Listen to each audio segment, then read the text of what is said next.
Friends, ఈరోజు నేను face చేసిన దరిద్రం గురించి, నేను ఎక్స్పీరియన్స్ చేసిన దరిద్రం గురించి మీకు చెప్పాలనుకుంటున్నాను. ఇది నా బండికి ఉండే holder, mobile holder.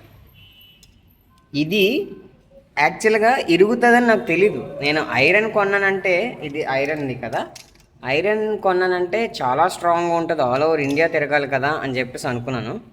Okay friends, యాక్చువల్గా కెమెరాకి కూడా కొంచెం, కెమెరా కాదు, స్క్రీన్ గార్డ్కి డ్యామేజ్ అయింది. సో అందువల్ల ఇలాగ కనిపిస్తుంది. ఓకే ఫ్రెండ్స్, తీసేస్తాను, కొంచెం వేరే షాప్కి వెళ్ళి అప్పటి వరకు ఉంచుతాను, లేదంటే మళ్ళీ ఎక్కడో పడిపోతే మళ్ళీ ప్రాబ్లం అయిపోతుంది. సో ఇది ఇక్కడ ఉంటుంది హోల్డర్.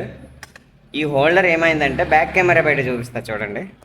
ఇక్కడ ఉండే హోల్డరు సగం ముక్క దానికి ఉండిపోయింది, మిగిలింది ఇరిగిపోయింది ఇక్కడ ఇలాగా.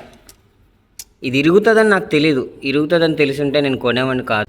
ఐరన్ది కొన్నా సరే మన దరిద్రానికి హద్దు పద్దు లేదు. ఇది నా దరిద్రం ఫ్రెండ్స్. ఈరోజు నేను ర్యాపిడో డ్యూటీ చేశాను. ర్యాపిడోలో ఒక 500 అలా చేశాను, మార్నింగ్ నుండి నైట్ ఇప్పుడు వరకు 10-10:30 వరకు చేశాను. ఊబర్ కూడా చేశాను. ఊబర్ ఎక్కువ రాలేదు కానీ, అంటే టోటల్గా 600 వచ్చింది. ఈరోజు 600 ఎర్న్ చేశాను ఫుల్ డే, చాలా కష్టపడి. యాక్చువల్గా 1000 చేద్దాం అనుకొని 600 ఎర్న్ చేశాను. అది ఇలాగా, అండ్ స్క్రీన్ గార్డ్ పోయిందనమాట. ఆ 600 అక్కడికి సెట్ అయిపోయింది అనమాట. 600 సంపాదించాను, 600 వెళ్ళిపోవడం కూడా అయిపోయింది అనమాట. ఇంకా ముందే అయిపోయింది. అంతే, కొన్ని ఏం చేయలేం, జీవితాలు మారవు. ఎన్ని రోజులైనా ఇలాగే ఉంటాయి జీవితాలు. Bye bye, good night.